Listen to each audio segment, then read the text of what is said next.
தென்காசி பத்திரப்பதிவு அலுவலகத்தில் 500 ரூபாய் நோட்டு கட்டுகளுக்கிடையே 10 ரூபாய் நோட்டுகளை வைத்து 21 லட்சம் ரூபாய் நூதன மோசடி செய்யப்பட்டுள்ளது.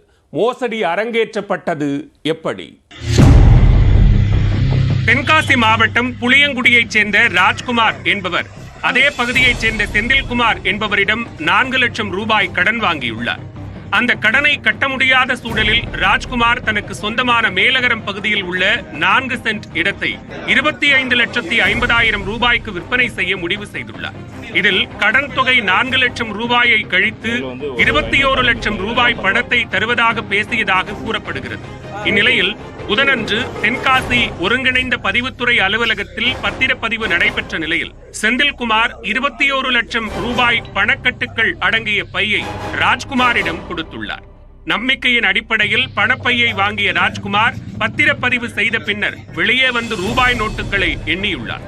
இதில் 500 ரூபாய் கட்டுக்கள் என்ற பெயரில் மேல் பகுதியில் மட்டும் 500 ரூபாய் நோட்டை வைத்துவிட்டு கட்டுக்களின் உள்ளே 10 ரூபாய் நோட்டுகளை வைத்து ஏமாற்றியுள்ளார். இவ்வாறு 9 கட்டுக்களிலும் 500 ரூபாய் நோட்டுகளுடன் 10 ரூபாய் நோட்டுகள் வைத்து 21 லட்சம் ரூபாய் கொடுக்க வேண்டிய இடத்தில் வெறும் 40,000 ரூபாய் மட்டுமே இருந்தது தெரிய வந்தது. தான் ஏமாற்றப்பட்டதை கண்டு அதிர்ச்சி அடைந்த ராஜ்குமார் தொலைபேசியில் செந்தில்குமாரை அழைத்த போது அவரது செல்போன் சுவிட்ச் ஆஃப் செய்யப்பட்டு இருந்துள்ளது.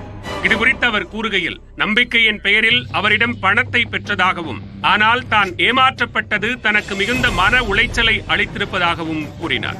இதனைத் தொடர்ந்து காவல் நிலையத்தில் புகார் அளித்திருப்பதாகவும் அவர் தெரிவித்தார். 21 லட்சம் ரூபாய் தருவதுன்னு சொல்லிட்டு வெறும் 40,000 ரூபாய் கொடுத்துட்டு மேலும் 500 கட்டும் மேலே 10 ரூபா 500 தாளும் கீழே 100 ரூபா தாளும் வைத்து 10 ரூபா தாளும் வைத்து என்னை ஏமாற்றி விட்டார்கள்.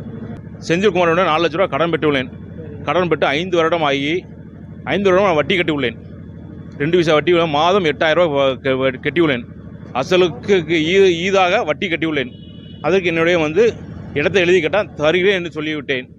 என்னை இப்படி ஒரு மோசடி செய்துவிட எதிர்பார்க்கவில்லை. எனக்கு மனம் தாங்கவில்லை. என்ன செய்வேன் எனக்கு புரியவில்லை.